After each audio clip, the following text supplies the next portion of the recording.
Et voilà, mesdames et messieurs, bonsoir et bienvenue à notre émission clôture du mois de la femme, ce plateau spécial dont nous recevons pour vous une habituée de l'émission Actu 60. Aujourd'hui, elle est venue en plateau spécial. Il s'agit de Madame Anne-Marie Makombo. Elle est présidente intérimaire du parti LIDEC. C'est avec elle que nous allons discuter un peu à bâton rompu, mais nous allons commencer par rapport à l'évaluation du combat de la femme, de la lutte de la femme, comment est-ce qu'elle rend son jugement, son évaluation. Nous allons parler sur le profil du gouvernement. Qu'en pense-t-elle par rapport au profil du gouvernement? Quels sont les genres de personnes que nous devrions avoir comme décideurs?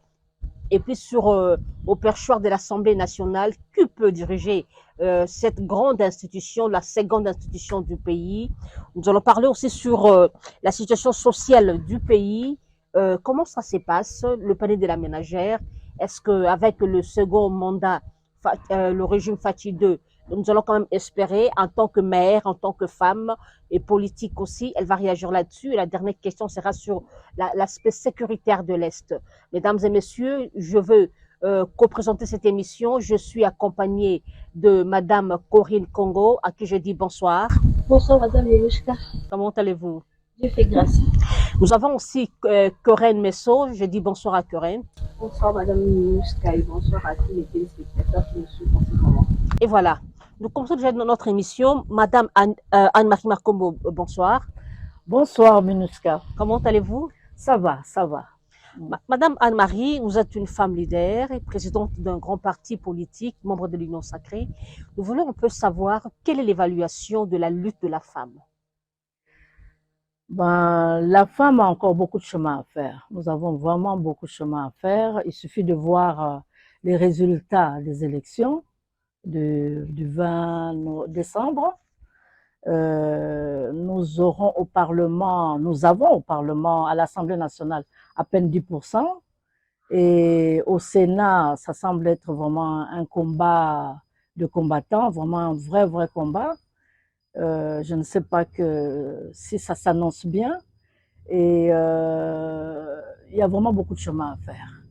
Et la femme ne baisse pas les bras. Après, pendant ce mois de mars, on a quand même fait notre bilan. Et on s'est dit, nous nous sommes toutes encouragées en se disant qu'il ne faut pas baisser les bras. Le combat est encore très âpre. Et il faut avoir beaucoup de courage pour arriver à nos fins. Malgré nos textes qui réclament les 30%, où tout Congolais avait voté cette constitution. Donc, nous sommes d'accord là-dessus que la femme, dans les postes de prise de décision, nous devons être moitié-moitié, mais c'est vraiment loin d'être le cas.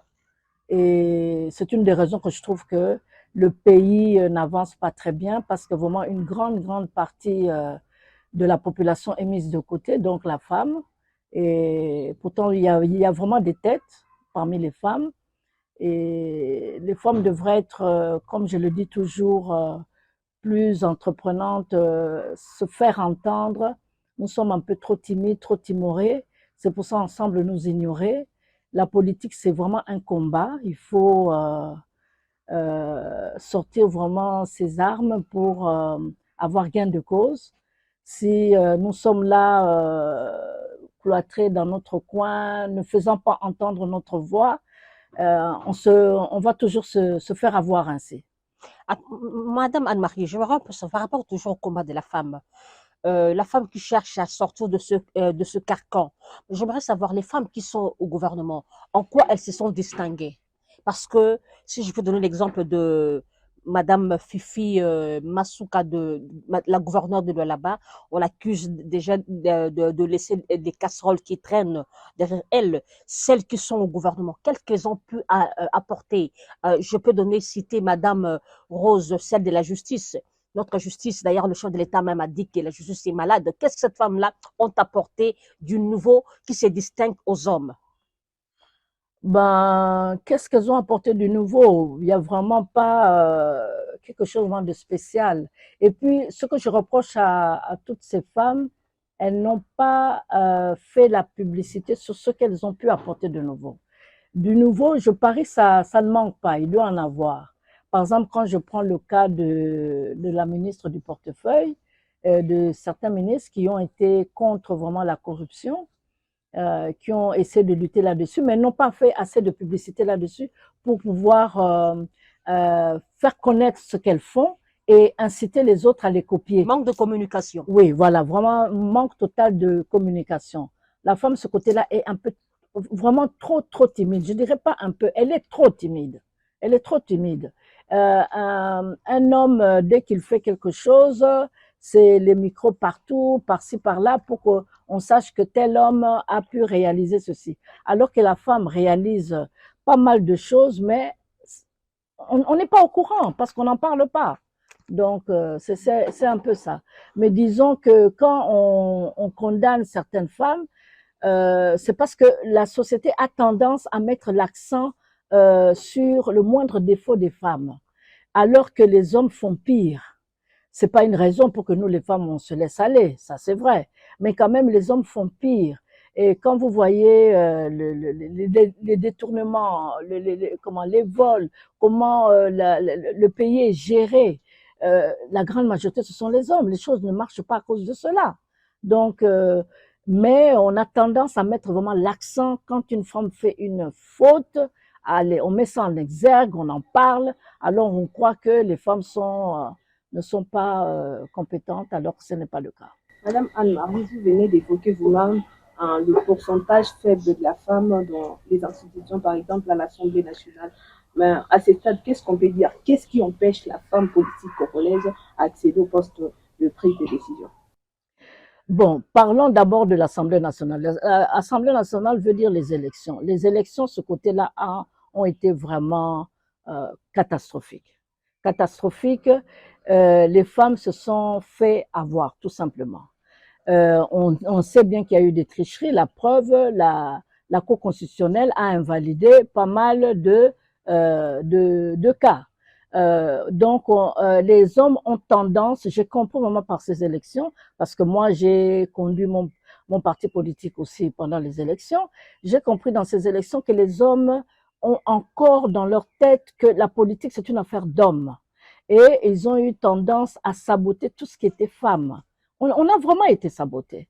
Et vous verrez vraiment, par exemple, hier, j'ai rencontré une femme députée provinciale qui me faisait remarquer, si elle est députée provinciale, c'est grâce aux femmes, ce sont les femmes qui l'ont élue.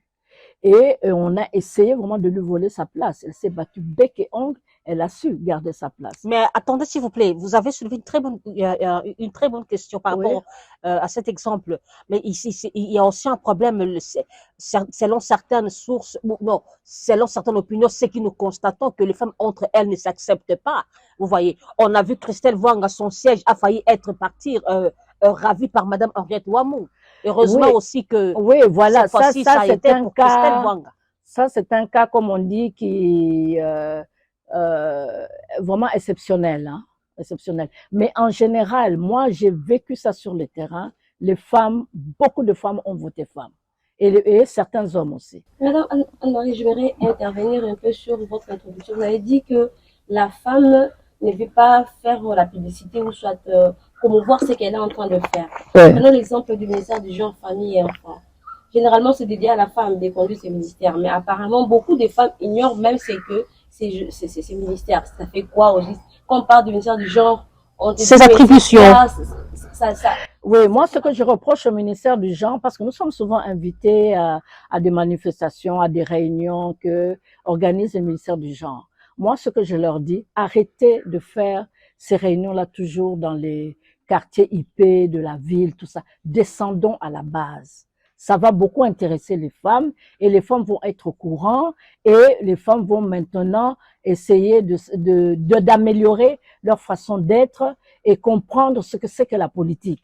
On a tendance, même quand vous voyez même les organisations internationales qui nous invitent, c'est toujours ou à la Gombe ou à...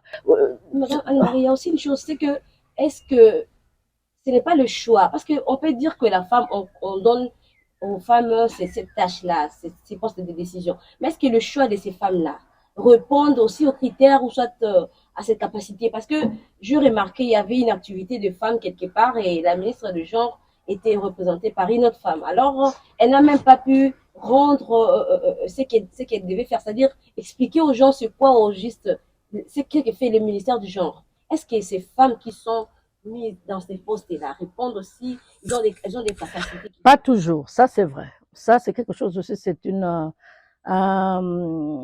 faille que j'ai constatée parce que nous sommes là, par exemple, dans une organisation CAFCO, le cadre de concertation de la femme congolaise. Nous militons depuis des années et des années sur le problème des femmes. Nous sommes devenus presque des spécialistes de ce problème-là. Mais quand il faut nommer à ce genre de poste une femme qui est pratiquement une experte dans ce domaine, on nous met de côté, on prend ailleurs. Oui, c'est effectivement, c'est ça souvent le défaut.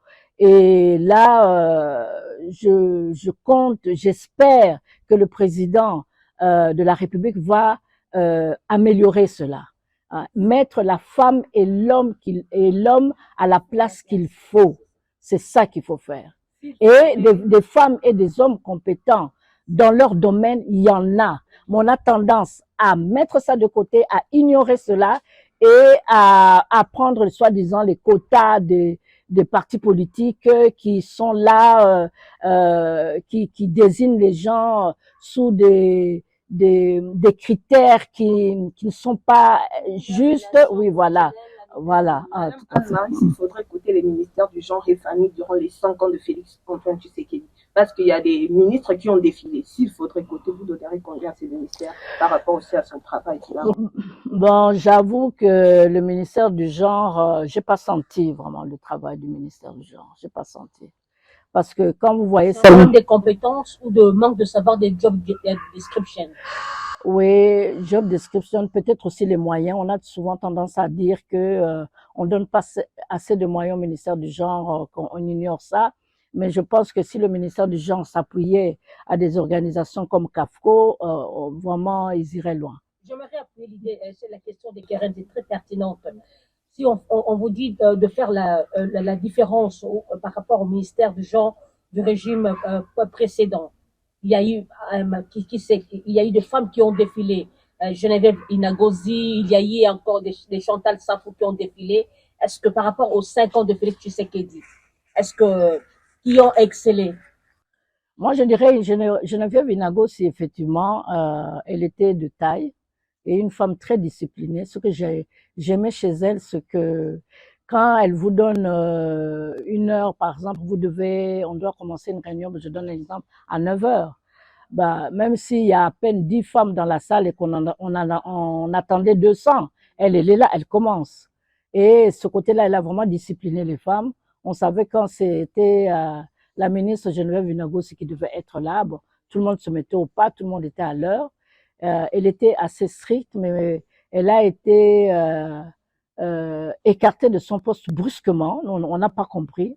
Jusqu'aujourd'hui, j'ai jamais compris pourquoi on l'avait écartée de ce poste-là. Et donc voilà, il y a eu des femmes compétentes, mais on leur a pas laissé le temps de vraiment de pouvoir agir. En ce moment, s'il faudrait changer la donne pour que la représentativité de la femme ne soit plus faible dans les institutions de prise de décision, qu'est-ce qu'il faut faire pour changer la donne? Ben, déjà, moi, je prends la presse. Quand je regarde souvent, je lis les journaux, on lit dans les réseaux sociaux, on voit les émissions. On voit pas beaucoup de femmes, hein.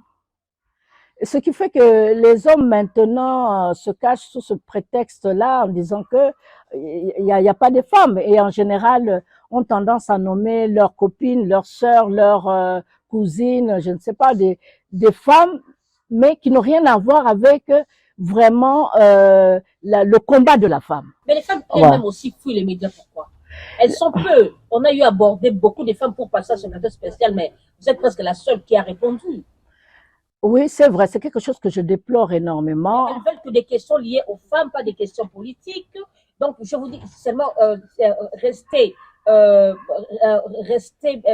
braqué dans des activités, mais affronter le média, promouvoir ce que vous faites, mais elles ne sont pas présentes. Oui, les femmes ont la peur d'être jugées. Elles veulent faire, par exemple, quelque chose avec zéro faute.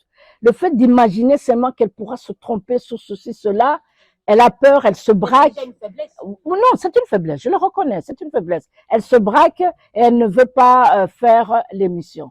Et déjà, par nature, quand vous voyez même à l'école, quand les filles, garçons sont ensemble, dès qu'il faut prendre la parole, c'est toujours un garçon. Les garçons sont plus courageux. Les parents devraient pousser les enfants quand ils sont au bas âge. Surtout, c'est une question d'éducation. Et quand une fille a tendance à beaucoup parler, on dit non, cette fille-là a Okenenzela Mabe. Elle parle trop, à l'obaka trop, tu vois. Voilà, on a tendance à mal qualifier ça. Alors, pour être une bonne fille, il faut parler le moins possible. Parler comme voilà, voilà, c'est ça. Nous autres, ici, quand on était à l'école, moi, effectivement, on me prenait pour une fofolle. On me disait, mais elle parle trop, celle-là. Tout, elle doit donner son point de vue. Donc, c'est ça. Madame Anne-Marie, nous voyons que la tradition impacte encore beaucoup plus. Énormément, ça impacte. Ça, parce que nous avons vraiment un problème sérieux. Quand vous vous retrouvez ensemble avec des hommes, même lorsqu'il y a une activité ou dans un point de presse, c'est difficile pour qu'on laisse la question directement à la femme. On veut toujours que l'homme ouvre. Peut-être pour poser une question. Tout à fait. Là, vous avez parfaitement raison. Quand nous sommes dans des réunions politiques, dans nos partis politiques, nous sommes là hommes-femmes. Quand maintenant on donne la parole, c'est toujours les hommes qui ouvrent, comme on pourrait dire, les hostilités. On encourage, par exemple, là, moi, dans notre parti, vraiment, on encourage. Là, dernièrement, il y a une dame, nous sommes vraiment en train de l'encourager, la coacher. Elle s'appelle Linda. D'ailleurs, je lui ai dit, je vais la mettre en contact avec vous. Elle a pu faire une émission dernièrement où je l'ai vraiment félicitée et elle en veut. Elle dit non, elle doit sortir du lot. Il faut qu'elle parle. Maman, il faut me montrer, il faut me coacher. Donc, on est en train de les pousser. On dit la parole sans prise de, et non, la politique sans prise de pouvoir, c'est pas de la politique. La politique, il faut parler.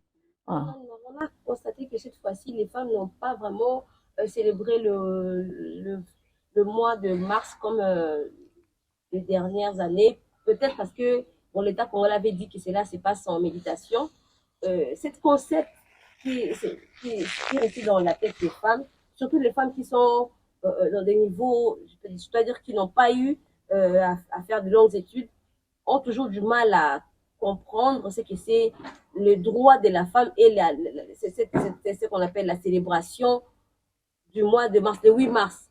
Il y a une confusion là-dessus et tout. La femme a du mal vraiment à s'avouer, à se retrouver. Et puis, il y a une grande majorité des femmes qui attribuent cette journée-là à une journée de port d'épargne et tout. Mais vous qui êtes en position de donner quelque chose aux femmes, il y a des activités qui vous permettent d'atteindre les femmes à proximité pour que le message soit arrivé à ces femmes-là qui n'ont pas encore compris la lutte ou le combat de la femme pour qu'elles puissent aussi s'avouer et puis se mettre dans la bonne place. Non, moi je dirais que l'incompréhension de la journée de la femme, du mois de la femme, chez les femmes, même les femmes rurales, les femmes paysannes, tout ça, c'est la faute en grande partie de nous les politiques. Nous, les politiques, nous avons voulu utiliser cette journée-là pour faire notre publicité de la politique. Et les partis politiques avaient les moyens, allez, vas-y, on sort l'épargne, on sort ceci, on offre ça aux femmes. Moi, j'ai déjà été dans certains partis politiques là où on m'a invité. C'est de la musique qu'on met, on donne à boire, les femmes dansent, tout ça. Ça s'arrête qu'à ça pour avoir les plus... voilà. Au mois de mars, on aurait dit que c'était un mois. Voilà. Au mois de janvier, février. Non, c'est un tort vraiment des politiques. C'est les politiques qui ont biaisé cette journée de la femme. Et c'est à nous de rectifier cela. Et nous sommes en train de le faire et c'est vraiment très difficile pour que beaucoup de femmes puissent comprendre. Et ce mois-ci, vous verrez qu'effectivement, on n'a pas beaucoup fait de festivités là-dessus. Parce qu'il y a quand même la guerre à l'Est. Hein. Nos sœurs qui sont à l'Est sont en train énormément de souffrir et le pays est vraiment en guerre. Et par respect pour tout ça, on a fait profil bas. Et surtout aussi, n'oubliez pas, nous venons de sortir d'une grande épreuve, les élections, là où les partis politiques ont eu à dépenser énormément d'argent. Donc, ce qui fait qu'on est un peu down de ce côté-là. Donc, ce qui fait que dans beaucoup de choses, il y a eu vraiment profil bas. Et voilà, parlons sur le profil du gouvernement, Madame Anne-Marie. Quel genre de personnes que nous pouvions avoir à ce nouveau gouvernement? Moi, je voudrais vraiment des personnes d'abord qui n'auront pas la main, qui ne vont pas confondre les caisses de l'État à leur poche. D'abord, c'est ça.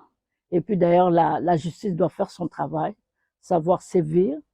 Il y a comment c'est Angeletti, comment il s'appelle Alighetti, oui, voilà. Alighetti fait son travail, mais la politique ne suit pas. Une fois que ça arrive à la politique, les choses on étouffe. Il y a ça, ça nous préjudice énormément dans l'évolution du pays, comment le pays est en train de fonctionner. Et aussi être très exigeant, le président doit être très exigeant vis-à-vis des partis politiques, de ne pas seulement nommer des gens par complaisance, il faut vraiment des têtes bien faites, c'est ce que nous voulons, et surtout, comment le président doit taper de poing sur la table en tant que champion de la masculinité positive, qui est vraiment la parité homme-femme dans le prochain gouvernement. Est-ce que pensez-vous que nous pourrions avoir toujours le même visage? Parce que, comme qui dirait j'espère que visage non. donnerait aussi les mêmes résultats. Non, j'espère que non. Je ne dirais pas parce qu'ils ont été incompétents, non. Parce qu'il n'y a pas que eux dans le pays. Il y a d'autres personnes. Donc, il faudrait quand même changer, voir sous d'autres cieux quelles sont les personnes qui peuvent animer ce gouvernement. Vraiment, moi, j'espère que non, qu'il y aura pas, ça sera pas les mêmes visages. Pourquoi les mêmes visages? Non, si c'est problème de visage, il peut aussi avoir quelqu'un qui n'est pas de ces visages-là, mais qui n'a pas aussi les compétences qu'il faut, que nous attendons. Parce que le président de la République l'a avoué haut et fort que les erreurs du passé ne vont plus se répéter pour ce nouveau mandat. Alors, même si en tenant compte de nouvelles figures ou de nouveaux visages, est-ce qu'il a pris les temps, ou soit qu'est-ce que nous pouvons attendre de l'Union sacrée de la nation? Est-ce que les visages qu'on va voir cette fois-ci seront ceux qui seront compétents? Est-ce que le casting sera vraiment bon, à la hauteur? J'espère que oui. Nous tous, nous espérons que ça sera bon. Mais si ça ne sera pas bon, on va taper du poing sur la table, on va parler. Hein? On n'aura pas une langue de bois. On va parler. Ceux qui venaient de l'époque de Mobutu, de Kabila le père, le fils, et qui étaient avec lui aussi au premier mandat, et ils sont là, ils attendent aussi, ils continuent. Et il y en a même qui se calment, qui se mettent un peu de côté. Ils ont travaillé, on n'a pas vu les exploits qu'ils ont pu faire dans ce pays, donc ils se mettent un peu de côté. Qui se mettent un peu de côté. Moi, si j'ai un mot à dire, je dis qu'ils se mettent un peu de côté. Ce sont des gens qui veulent toujours revenir pour essayer toujours d'avoir ce confort-là matériel, vivre dans une opulence qui est injurieux vis-à-vis du peuple congolais. Moi, je me dis, ça suffit. Vraiment, là, ça suffit. Compte tenu de la situation économique et sécuritaire de notre pays, on peut avoir combien de ministres dans ce nouveau gouvernement? Moi, personnellement, je pense que dans une trentaine de ministres suffit. Oui, ça suffit. Votre parole sera saisie par le président. Avec toute l'Italie des partis politiques. Des partis politiques, c'est ça. Chacun cherche à se retrouver au gouvernement. Le pays est malade. Ça ne va pas dans le pays. On n'a pas besoin de satisfaire les partis politiques. On a besoin que le pays fonctionne. C'est ça notre souci. Le pays doit fonctionner. On n'a pas besoin, on n'est pas là pour satisfaire les partis politiques qui sont en train de se battre bec et ongle en trichant pour avoir des députés, le maximum de députés, pour dire c'est moi la première force du pays. Nous n'avons pas besoin de ça. Le Congolais là, qui est dehors là, en train de souffrir, en train parfois de manquer à manger, n'a pas besoin de ça. Le Congolais a besoin qu'on lui fasse un bon travail pour que le pays puisse fonctionner. C'est de ça dont le Congolais a besoin. Si j'ai un mot à dire au président de la République, c'est de ça dont le Congolais a besoin. D'une équipe vraiment restreinte, mais travailleur, qui va relever ce pays et que le président puisse terminer ses 5 ans haut la main en disant enfin j'avais promis ça, j'ai réussi. La ville de Kinshasa qui est notre on dit à Lingala Ngumba Mokozi, c'est-à-dire c'est notre capitale, le visage même, soit le miroir de la RDC. Nous avons vu pendant ces premiers gouvernements, pendant le premier mandat du président Félix Tshisekedi, comment la ville a souffert avec le choix de mauvais gouverneurs. Et aujourd'hui, Kinshasa n'a presque plus de route. Il y a des eaux, il y a tout ce qu'on peut voir de la poubelle, je dois dire. La Kinshasa ne fonctionne pas. Et quel profil pour le nouveau gouverneur, vu qu'il y avait une polémique autour, plus précisément, de ces postes. On dit que la majorité présidentielle doit récupérer, vu qu'ils sont le plus représentés au Parlement, je dois dire. Donc, c'est eux qui doivent récupérer. Est-ce qu'il faudrait simplement, si nous tenons compte de la géopolitique, à qui pourrait revenir le poste du gouverneur de la ville de Kinshasa? Moi, je dirais, la ville de Kinshasa doit revenir à la femme ou à l'homme compétent. C'est tout. Nous devons, et il y en a, ils existent. Ils existent. C'est parce qu'on met trop dans la tête, ça doit revenir à tel groupement politique, ça doit revenir à telle personne, parce que cette personne a des affinités avec telle personne. Ce pays n'ira nulle part avec ce genre de raisonnement. On n'ira nulle part. Nous devons comprendre que on doit arrêter avec ça. Il y en a qui pensent que quand on parle de la ville de Kinshasa, il s'agit de la commune de Gombe, parce que c'est là qu'ils doivent centraliser les choses. C'est là qu'on doit... Non, la ville, c'est une vraie poubelle. Vous avez déjà regardé les seaux de mouton, à quoi ça ressemble? Ça ressemble à rien du tout. Surtout les passerelles vers Tchango, là-bas, sont des poubelles. Oui, la ville de Kinshasa, vraiment, c'est une poubelle. Ce sont des abris de chèques. Oui. Dernièrement, on était inondé, presque toute la ville de Kinshasa était inondée. On ne savait plus où mettre la tête. Et quand vous voyez les caniveaux que le Chinois y a fait dernièrement sont disparus, et vous voyez le gouverneur qui revient en triomphe, qui exhibe même des pas de danse devant ses fanatiques. Pour quel résultat, bon sang? Pour quel résultat? Est-ce que nous avons des hommes politiques dans ce pays? La majorité qu'on est en train... Disons les hommes d'État. Oui, la majorité qu'on est en train de propulser, de mettre en fonction, je dirais, ils sont vraiment médiocres. La grande majorité, vraiment, ils sont médiocres. Il faut qu'on chambarde tout ça, qu'on mette des hommes et des femmes valables. Madame Anne-Marie, certains pensent que le gouverneur, qu'on ne puisse plus voter les gouverneurs et que le chef de l'État puisse les nommer. Pensez-vous? Ah, je suis à 100% pour ça. Les non-originaires, surtout. Oui, oui. Le système de Mobutu, c'est un système qui a très bien fonctionné. Je ne cesserai de citer toujours l'exemple de Zunzu Mbombo. Moi, je ne suis pas du parti politique de Zunzu Mbombo. Mais je suis allée au Bas-Congo pour faire un peu parler de mon parti politique à moi. Mais on m'a parlé de Zunzu Mbombo, qui était un gouverneur vraiment exemplaire. Et les hommes et les femmes du Bas-Congo disaient, elle revient ici, nous la voterons. Il y a eu aussi Conde Vilakikanda. Conde Vilakikanda demain. Tout à fait, tout à fait. Il y en a eu. Donc, moi, je pense qu'il faut revenir à ce système-là. Parce que maintenant, l'élection les élections des gouverneurs et des sénateurs, ce sont des business. C'est du business qu'on est en train de faire. La Cour constitutionnelle n'a pas satisfait les candidats qui ont vraiment été votés, et surtout les femmes. Les femmes ont été victimes de ces élections parce que il y a eu des femmes qui avaient mis du paquet, qui se sont données corps et âme pour avoir de postes, et comme nous les attendions, malheureusement, la Cour n'a pas donné les résultats. Alors, on s'attend que cette fois-ci, pour le gouverneur ou pour d'autres postes de décision, que la femme soit représentée valablement. Est-ce que vous vous attendez à ça? Mais ils sont presque impuissants avec le système qui est mis en place. Parce que c'est un système que les grands électeurs vont voter, et vont voter moyennant quoi? Dieu seul sait. Le président a beau taper de poing sur la table, parce que le président de la République a tapé de poing sur la table, le président Tshisekedi, en disant qu'il n'acceptera pas la corruption, qu'on va suivre ça. Mais va-t-il va-t-il être capable, avoir les moyens de suivre tout ça? Je viens de vous poser une question tout à l'heure. Elle dit, est-ce qu'il existe des hommes politiques ou des hommes d'État? Vu que dernièrement, il n'y a pas de travail, quand quelqu'un finit ses études, il n'a nulle part où aller, il se jette dans un parti politique, il projette directement de devenir, je ne sais pas, cadre politique, pour qu'au moins, au moyen de ces partis politiques, il puisse se retrouver quelque part. Alors, c'est un problème qui gangrène aussi la jeunesse congolaise. Ça, c'est un système que j'ai condamné depuis Mobutu. Depuis notre président Mobutu, effectivement, Mobutu avait mis un système que on ne peut devenir riche dans ce pays qu'en se lançant dans la politique.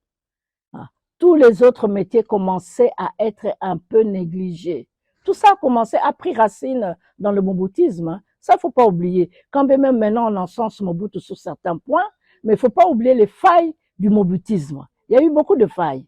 Et effectivement, ce qui fait que de plus en plus, c'est allé crescendo, crescendo, et ce qui fait que maintenant, pour s'enrichir le plus rapidement possible, avoir un salaire aisé, bien, c'est dans la politique.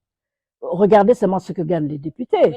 Regardez ce que gagnent les ministres. Tous les différents gouvernements, les différents régimes qui ont succédé les maréchals, il n'y a eu aucun qui a voulu, qui ont fait la promotion même de l'agriculture. On disait toujours l'agriculture priorité de priorité. Depuis Mobutu, on disait ça. Mais ça n'a jamais été le cas dans les faits. Jamais. Ça n'a jamais été le cas dans les faits. Nous avons plusieurs terres arables ici où nous pouvons faire vraiment des miracles. Même manger tellement on en aura. Il y a vraiment, et pourtant nous avons des agronomes valables, mais qu'on met de côté parce que ça dérange les gens qui sont valables, qui vous dérangent dans votre conscience. Ces gens-là dérangent, donc on les met de côté. Est-ce qu'on peut dire que c'est parce qu'ils ne font pas de la politique? Parce qu'ici, nous avons comme l'impression, pour être nommé, il faut faire la politique. On ne peut pas puiser en dehors de la politique. Regardez les compétences pour que le pays puisse se développer ou mettre l'homme qui soit à la place. C'est un de mes combats. Malheureusement, mais le président a quand même aussi un quota discrétionnel, qu'on dit. Il a un quota à lui, il peut nommer tout ça, mais ce système-là de tout le temps revenir vers les partis politiques, c'est un système européen qui ne s'applique pas à nous, l'Afrique. Inventons nos propres systèmes. Hein? Et pourquoi on veut absolument copier ce qui est à l'extérieur, qui nous réussit pas du tout? Même dans les entreprises publiques. Oui. Le politique qui doivent gérer. C'est ça le comble. Oui.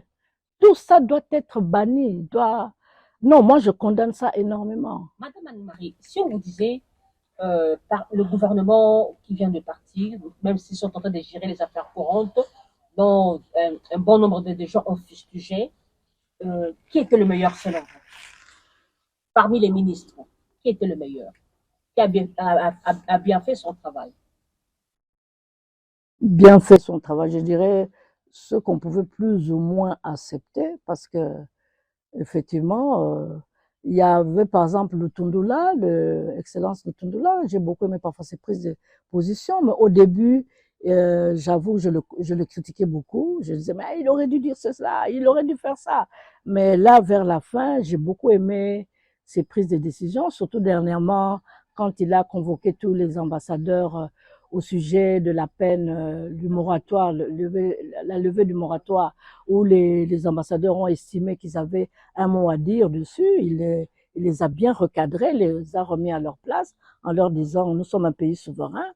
Et voilà quoi, donc c'est ce que je pourrais dire. À la fonction publique, nous avons vu des appels d'offres. Il y avait le ministre qui était en charge de la fonction publique qui a ouvert une porte pour recevoir les candidatures des gens qui viennent, qui avaient déjà des dossiers qui attendaient et puis qui voudraient aussi postuler pour avoir de postes. Malheureusement, il s'est fait que, quand on a mené certaines investigations, il n'y a que ceux qui ont des cousins, des tontons, des tantes. Les enfants d'abord, les cousins d'abord, les makangou d'abord. Ces autres-là qui n'ont personne pour suivre les dossiers. Donc, il faut introduire les dossiers et puis avoir quelqu'un de l'intérieur. Sinon, vous êtes nulle part. Et le chômage ne fait que s'accroître. Moi, j'étais choquée la première fois que je suis allée dans un ministère. Je vois la personne qui vous reçoit là, c'est une nièce au ministre. Après, vous allez, vous voyez le directeur de cabinet, c'est le neveu du ministre, ou parfois c'est le fils du ministre. C'est le beau-frère. Et vous voyez C'est l'Office honteux, c'est national honteux. d'emploi, l'ONEM. Est-ce que vous connaissez au moins ces fonctions? Est-ce que ça existe vraiment? Parce que vous passez là-bas pour déposer votre dossier, soi-disant, on va suivre pour que vous ayez un poste, vu que vous avez fini les études. Du coup, vous vous retrouvez nulle part. Non, il y a beaucoup à faire dans le pays, il y a beaucoup à faire. Il faut que le président se ressaisisse et ne se laisse plus embobiner par tous ces politiciens-là qui croient que parce qu'ils sont politiciens, qu'ils ont soi-disant des députés, qu'on ne sait pas comment ils ont eu ces députés, croire qu'ils sont devenus les champions, les maîtres, qui peuvent faire ce qu'ils ont envie de faire. En parlant de députés, parlons directement sur le profil du président de l'Assemblée nationale. Aujourd'hui, il y a une guerre de perchoir. Qui peut diriger cette grande institution selon vous? Selon moi, j'ai une idée. Ouais, j'ai une idée bien précise là-dessus. Nous attendons, nous le peuple congolais, que nous savons qu'il y aura beaucoup de changements dans la Constitution. Par exemple, la fameuse loi qu'on dit vulgairement de père et de mère. Nous aimerions bien que cette loi puisse passer pour pouvoir protéger notre pays par des vautours, des voisins qui ont trop l'œil sur le pays. Donc, nous devons mettre des mécanismes en marche qui vont protéger le pays. Tout à l'heure, nous avons parlé des gouverneurs. La disposition, comment voter les gouverneurs, c'est dans notre constitution. Nous devons revoir cela. Nous devons absolument revoir cela pour que pour moi, je serai de celles qui vont vraiment faire du bruit pour qu'on puisse dorénavant nommer les gouverneurs. Il y a certaines dispositions qu'il faut changer dans la Constitution. Donc, pour moi, on doit mettre le futur président de l'Assemblée ou présidente de l'Assemblée doit être une personne qui sera ouverte à ces changements-là. Il ne faut pas que nous mettions quelqu'un que, par exemple, la loi de père et de mère va le déranger. Va la déranger ou le déranger et vous fera tout pour mettre des barrages là-dessus. Donc c'est ça, moi, le futur candidat qui va être perchoir de l'Assemblée nationale. Avant de passer la parole aux amis, aujourd'hui il y a une guerre entre Mbosso, Vital Kamerhe et Bahati. Selon vous, entre les trois là, qui peut diriger l'Assemblée nationale? D'abord, je dirais Mbosso et Bahati. Qu'est-ce qu'ils font dans cette bagarre? Moi, c'est ce que je me pose comme question. Et il y a quand même la décence de se dire que pendant 5 ans, nous avons occupé tel poste, mettons-nous un peu à l'écart, bon sang. Il n'y a pas que ça à faire. Si c'est une question d'argent, ils ont amassé assez d'argent, ils peuvent maintenant se mettre dans l'agriculture. Nous avons un président africain, son nom m'échappe, il a été président maintenant, mais c'est un champion dans l'agriculture. Il fait même de l'agriculture industrielle dans son pays. Je pense que c'est pas le Nigeria. Le Nigeria. Voilà. Voilà. Mais c'est un exemple à suivre. Ici, on ne voit que la politique, donc l'argent facile. L'argent on débloque, par exemple, 6 millions de dollars, 4 millions, ça va dans votre poche, et vous utilisez que 2 millions. Hein? On ne voit que l'argent facile. La preuve, nous sommes allés aux élections, on avait libéré l'argent pour tous les partis qui étaient membres de l'Union sacrée. Mais nous n'avons même pas reçu $1. Où est parti l'argent? Ah, voilà la question qu'il faut se poser. Où est passé l'argent? Ah. Moi, je trouve... Moi, à leur place, je serais gênée de me positionner encore. Laissez quand même la place aux autres. En parlant des autres, est-ce que Vital Kamerhe pourrait lui aussi faire partie de ceux à qui nous pensons pour l'Assemblée, vu qu'il a déjà été plusieurs fois dans des postes de décision et tout, est-ce qu'il répond aussi à ce profil? Répondre à ce profil, c'est autre chose. Mais qu'il soit là, ça aussi, c'est autre chose. Moi, je dirais que Vital Kamerhe doit faire peut-être des conférences de presse, nous assurer que s'il prend ce poste, que moi, personnellement, si je me retrouve face à lui, je lui poserai certaines questions. Serez-vous d'accord pour ça et ça et ça? Serez-vous d'accord pour ça et ça et ça? Oui, voilà. Il ne va pas contraindre, soit bloquer d'autres D'autres lois. Voilà. S'il m'assure que il ne va pas bloquer ce que moi, je tiens beaucoup, bien sûr, si je suis là, je le voterai. C'est comme ça d'ailleurs qu'on vote un président de la République. Il donne ses idées, et si vous voyez que ces idées rencontrent vos idées, vous le votez. Si ça ne rencontre pas vos idées, vous ne le votez pas. Donc c'est ça. Donc moi je dirais aux parlementaires d'être vigilants. Sachez que vous êtes allés dans ce Parlement dans un but, vous avez des idées que vous défendez, voyez la personne que vous voulez voter, défendra-t-il vos idées? Ne faites pas du fanatisme, hein? Pensez réellement en politique, je défends telles idées. La personne là, sera-t-il capable de défendre ces idées-là? Si oui, votez-le. Sinon, quand bien même il est de votre parti, ne le votez pas, point barre. Si c'était sur base d'un montant qu'on donne dans un coin pour que le voix soit dirigé. Et qui va donner cet argent? Le président de la République, s'il le donne là, moi, je le condamne. Quand bien même je suis de l'union sacrée, je vais condamner. Qui va donner cet argent? Ça devient de la corruption que le président condamne lui-même. Madame Anne-Marie, dans une assemblée nationale quasiment dominée par l'union sacrée, la nation, même si le président de la Chambre basse du Parlement a toutes les qualités requises, est-ce que les lignes vont-elles bouger par rapport au développement du pays ou ça sera du favoritisme? C'est-à-dire la majorité va commencer à favoriser ses ministres. Lorsqu'on appelle un ministre, on interpelle un ministre, ça sera toujours on ne doit pas les laisser partir, on doit le maintenir. Pourquoi? Parce que la majorité est dominée par l'union sacrée. Comment cette Assemblée nationale va-t-elle faire le travail comme il se doit? Contrôler l'exécutif surtout. Ah, je l'espère, hein. Je l'espère de tout cœur qu'il va contrôler l'exécutif. Il s'agit de notre nation. Il s'agit de se dire que ceux qui m'ont voté, c'est le peuple. Et le peuple attend de moi quoi? Qu'est-ce qu'il attend de moi? Et de faire ce que le peuple attend de vous. Ah, c'est ça, il s'agit de ça. Moi, j'ai été parlementaire. J'ai été parmi les personnes qui ont fait que nous avons l'alternance aujourd'hui. J'étais dans un parti politique où on m'avait donné le mot d'ordre de voter l'article 70, qu'on puisse s'éterniser au pouvoir, que le président n'ait pas des mandats limités, donc 2 mandats. Mais j'ai voté contre le point de vue de mon parti politique à l'époque.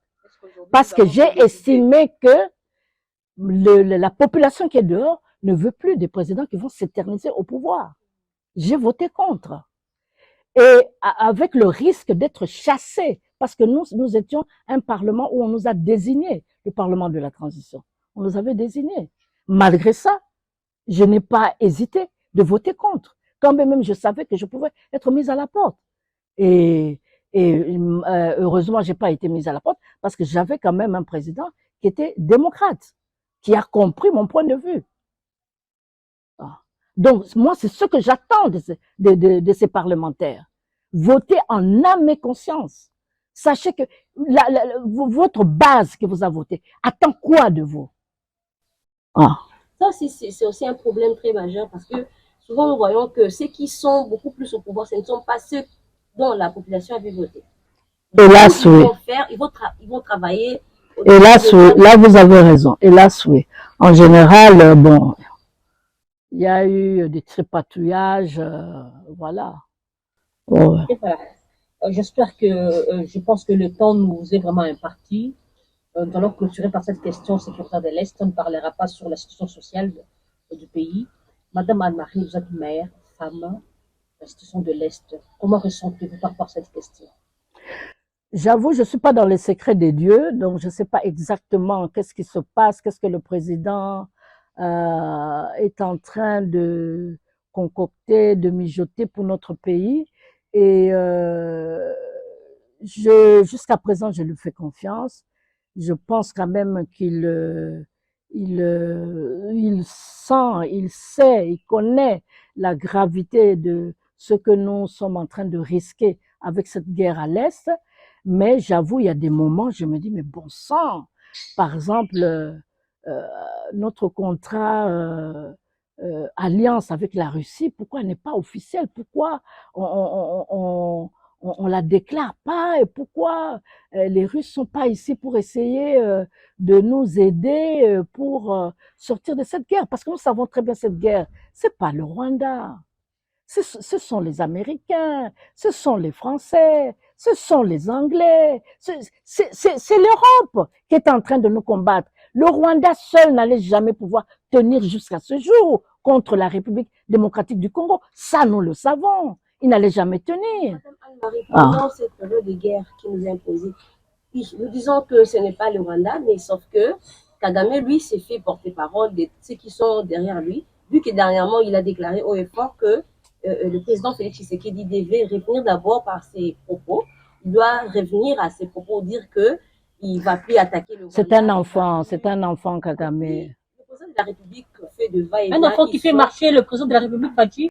Non, ces propos-là qu'il a dit, c'est des propos vraiment enfantins. Comme vous dites, il fait marcher. Un enfant fait marcher les grandes personnes. Quand vous vous laissez aller, il vous fait marcher. C'est ça, le laisser aller que fait preuve le président de la République. Nous devons savoir qu'aujourd'hui, après... Moi, je ne dirais pas qu'il y a un laisser-aller de la part du président de la République. Je me dis peut-être qu'il y a des situations, il y a des mécanismes que pendant une guerre, on peut pas tout dévoiler comme ça à la population. J'ose croire. Je dis bien, j'ose croire qu'il y a ça. Parce qu'à des moments, je suis là, ben bon sang, pourquoi on fait pas ceci, pourquoi on fait pas cela? On fait pas ceci, dans ce même angle, il y a un problème sérieux sur l'avancée très significative des rebelles du Rwanda, des M23, avec leurs alliés du Rwanda. Parce que après le départ de l'EAC, ils ont récupéré tous ces territoires qui ont...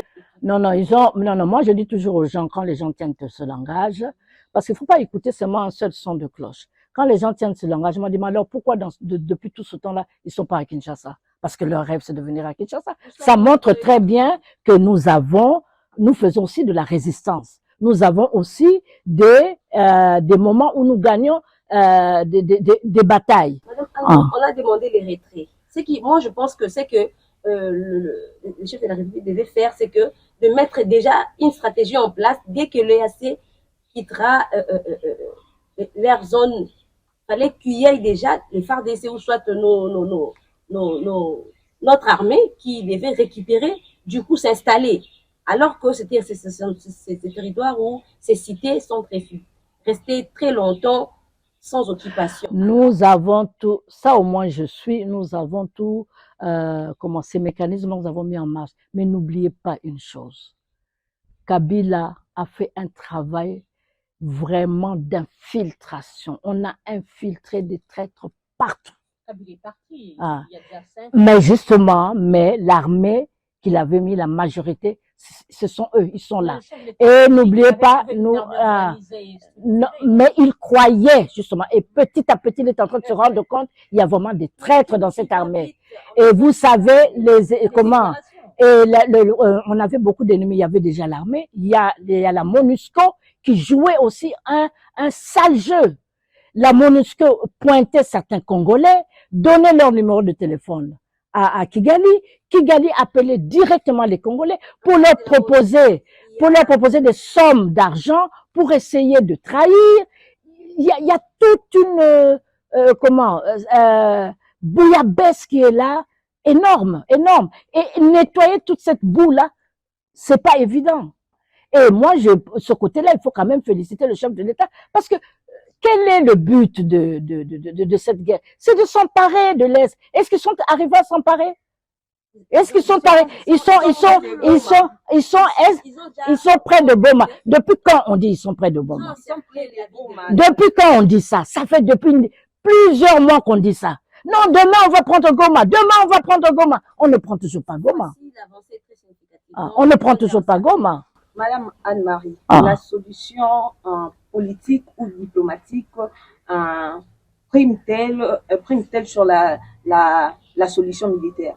À ce stade, on doit primer. Qu'est-ce qui doit primer? Moi, d'après moi, c'est la solution militaire qui prime.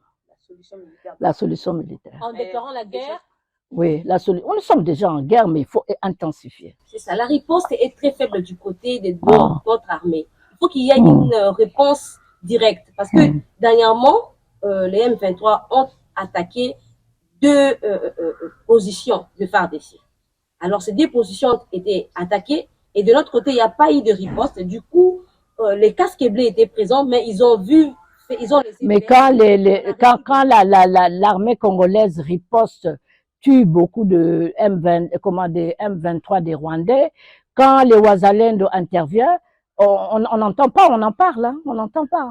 Moi, ça me fait vraiment sourire quand j'écoute les radios étrangères, même que ce soit leur télévision ou tout ça. Jamais. Quand il y a une petite défaite au point de vue chez les Congolais, là, ils en parlent, ils en parlent. Moi, je dis, mais si c'était le cas, si c'était vrai que c'était tout le temps comme ça, pourquoi depuis tout ça, ils ne se sont pas emparés de ce pays? Ça montre très bien de la résistance auprès de nous. Ça montre très bien que nous gagnons des batailles, qu'ils ne veulent pas, ils veulent pas en parler. Ce n'est pas grave, mais ils n'auront pas ce pays. Ils ne l'auront pas. Cette solution militaire que vous privilégiez, ce n'est pas le cas de la communauté internationale, ce n'est pas le cas de la MONUSCO, et privilégie plutôt la solution diplomatique, puisque nous voyons... Ce sont des hypocrites. C'est eux qui sont en train d'alimenter cette guerre. Et la diplomatie, pourquoi? Ce sont des hypocrites. Mais c'est ce que le chef d'État aussi est en train de faire. Il y a à Luanda, il y a le président angolais qui doit réunir le chef de l'État congolais et le chef de l'État. Ils sont allés voir, les Américains ont envoyé leur ministre des Affaires étrangères pour aller voir l'Angola, pour intimider le président de l'Angola. Si vous aidez la RDC, on va instabiliser, on va mettre l'instabilité dans votre pays. C'est ça qui se passe. Ah. Madame Anne, vous parlez de la solution militaire, alors que la question des négociations est toujours sur la table. Pensez-vous que le président de la République devait penser à cette solution? Pour moi, non. Il ne faut pas négocier, parce que ceux qui demandent la négociation, ce sont eux qui alimentent la guerre. Mais ce sont des hypocrites, des terroristes. Il n'y a pas d'autre mot pour les qualifier. Des terroristes. C'est eux qui alimentent cette guerre. C'est eux qui envoient les armes là-bas, à l'Angola, au M23. C'est eux qui ont amené la MONUSCO ici. La MONUSCO a joué un sale rôle. D'ailleurs, je profite de cela pour féliciter les femmes congolaises qui ont hué sur la représentante de la MONUSCO ici au Congo. C'est Aminata. Comment elle s'appelle déjà? Oui. Keita, oui, voilà. On l'a hué, j'ai salué la femme congolaise d'avoir fait ça. Ce sont des hypocrites, des terroristes, ces blancs-là. Il est temps d'arrêter cette comédie. D'un côté, vous êtes en train de mettre le feu, d'un autre côté, vous êtes en train de dire, non, il faut éteindre le feu, il faut ceci. Mais enfin, vous voulez prendre les gens pour des imbéciles. Ça suffit. Les Congolais ont déjà ouvert les yeux, ont déjà compris. Et nos enfants ont encore très bien compris. Une dernière question. Trois qualités que doit avoir le prochain vice-premier ministre en charge de la défense pour au moins nous aider à mettre fin à cette guerre ou protéger nos territoires. Le Premier ministre, vice-premier ministre, moi je pense qu'il devrait aller s'installer à l'Est. Le vice-premier ministre chargé de la défense nationale devrait aller s'installer à l'Est pour bien suivre la situation. Vous pensez à une femme aussi? Pourquoi pas? Mais je ne sais pas si on a des femmes qui ont ce niveau-là. Mais s'il y en a, je dis pourquoi pas. Je sais qu'on a des femmes générales, on a déjà des femmes générales, mais est-ce qu'elles sont habituées à la politique de la guerre? Ça, c'est autre chose. J'en connais une, c'est qu'on passe des militaires sous les armes, qu'on les fusille. Quand il donnera cet exemple-là, je pense que on va se dire que les choses sérieuses commencent en RDC. Et voilà. Je dis merci Corinne. Merci Corinne. Merci Edoshka. Madame Anne-Marie, je vais vous poser une avant-dernière question. Oui. Par rapport à jusqu'à présent, il n'y a pas encore un gouvernement assis. Selon vous, qu'est-ce qui bloque là? J'avoue que je me pose aussi la question.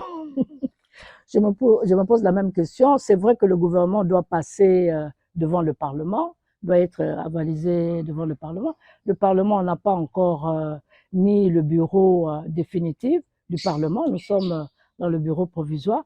Sûrement, c'est ça qui bloque.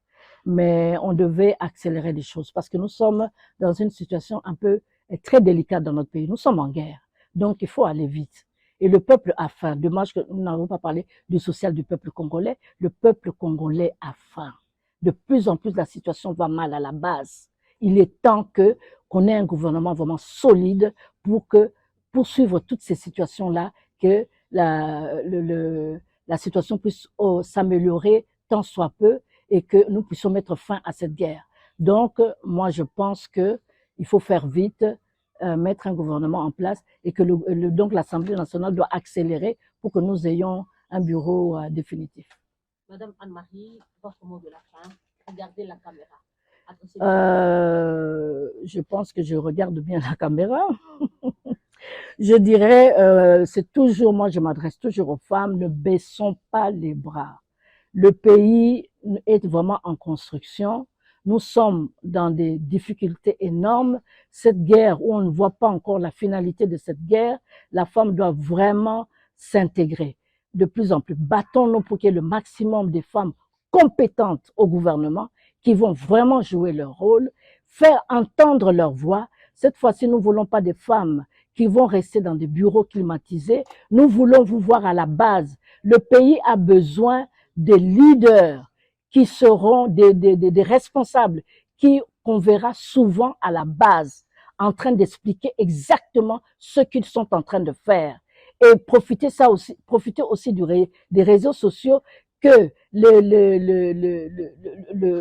vos sites, vos réseaux sociaux soient toujours mis à jour pour que le peuple puisse suivre ce que vous êtes en train de faire dans vos différents ministères. Donc, voilà ce que j'avais à dire. Merci, Madame Anne-Marie, d'avoir répondu à notre invitation.